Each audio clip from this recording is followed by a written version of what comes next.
असतो मा सद्गमय तमसो मा ज्योतिर्गमय मृत्युर्मा अमृतं गमय. Lead us from untruth to truth, lead us from darkness to light, lead us from death to immortal life. Dear God, as we celebrate Diwali, the festival of lights, we pray that all the institutions of learning be affirmed with a renewed dedication to truth and to the struggle to overcome untruth.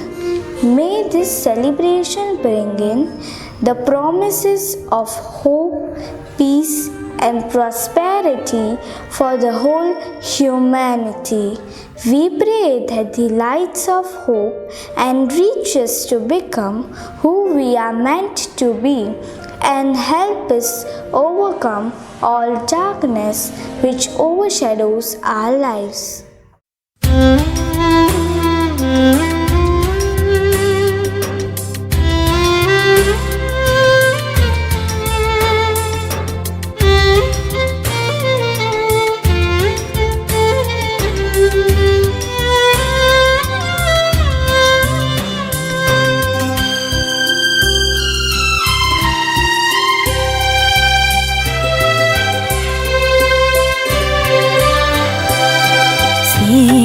दीपक जलता रहे सदा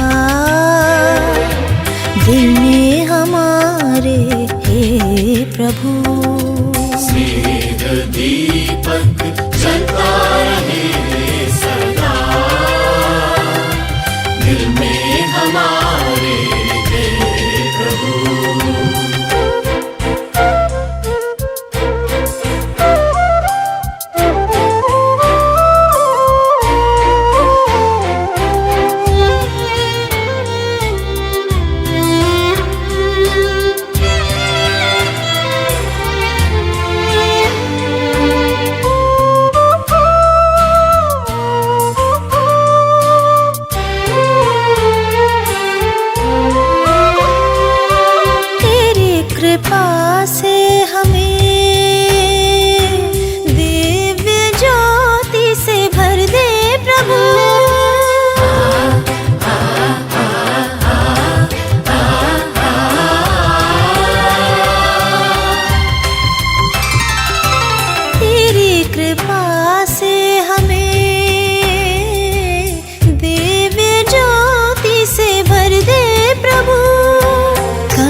जन्म को ऐसा अनुग्रह दे हमें, करे प्रकाशित हर जन्म को ऐसा अनुग्रह दे हमें, ऐसा अनुग्रह दे हमें।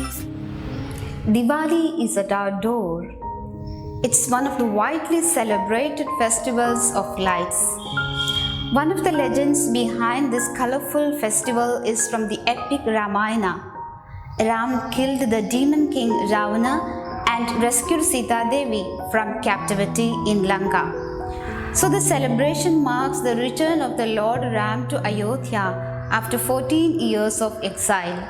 Hence, it's a celebration of triumph of light over darkness, knowledge over ignorance, and good over evil.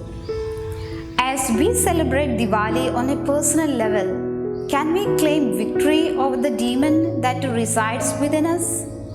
Call it your inner demon.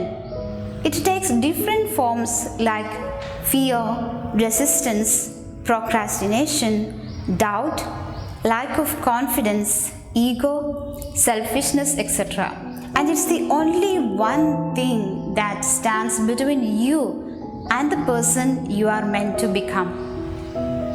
I'm here today inviting you to journey with Helen Keller, who fought many battles of her own wild demon, conquered it, and helped many others to fight their own battle in the pursuit of true light and liberation.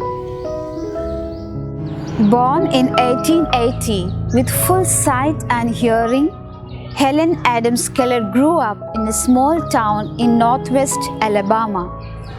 Tragedy struck in 1882 when she was just 19 months old and became seriously ill with a brain fever which left her blind and deaf.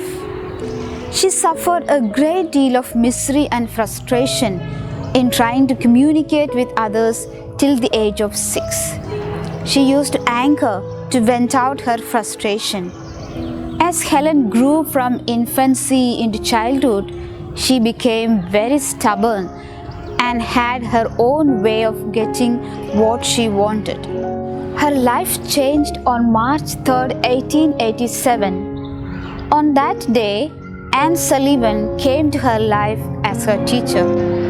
Anne was a 20-year-old graduate of the Perkins School for the Blind.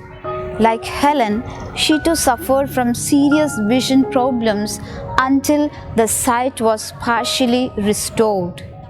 The teacher wanted her to learn through discipline and hard work. She had the task of handling this wild and unruly student who domineered the household with her temper tantrums.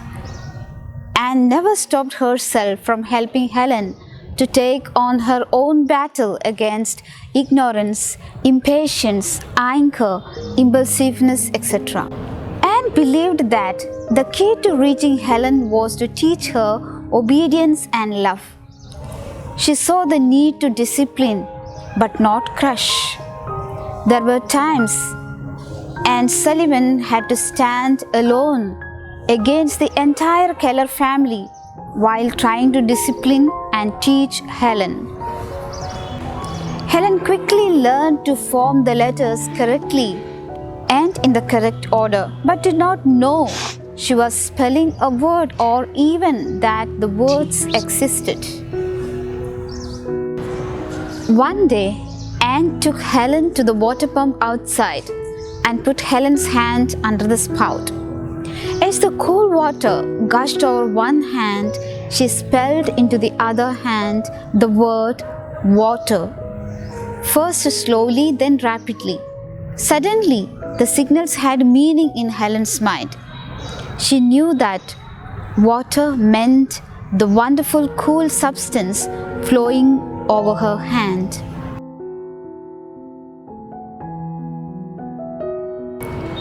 Quickly, she stopped and touched the earth and demanded its letter name. And by nightfall, she had learned 30 words. That was a moment of great victory for Helen and her teacher, Anne Sullivan, who was the real fighter. Captain! Mrs. Keller, come quickly! She knows! Helen quickly proceeded to master the alphabet, both manual and in raised to print for blind readers, and gained facility in reading and writing. Since then, she never ceased waging war against her own false limitations.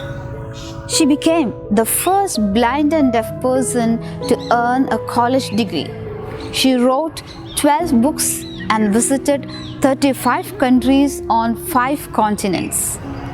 Helen Keller's life is much celebrated for the courage and optimism by which she lived. Helen Keller writes in one of her books, "Light, give me light." What was the light Keller longed for? No doubt it was someone like Anne Sullivan. Can you and I be that shining light to someone at this Diwali, letting them to see their own demons and guiding them to conquer with personal power and God's grace? Let there be rows of lighted lamps. The world is in need. May this festival of lights be a reminder that shadows pass, but the light remains. Wish you all a happy and prosperous Diwali.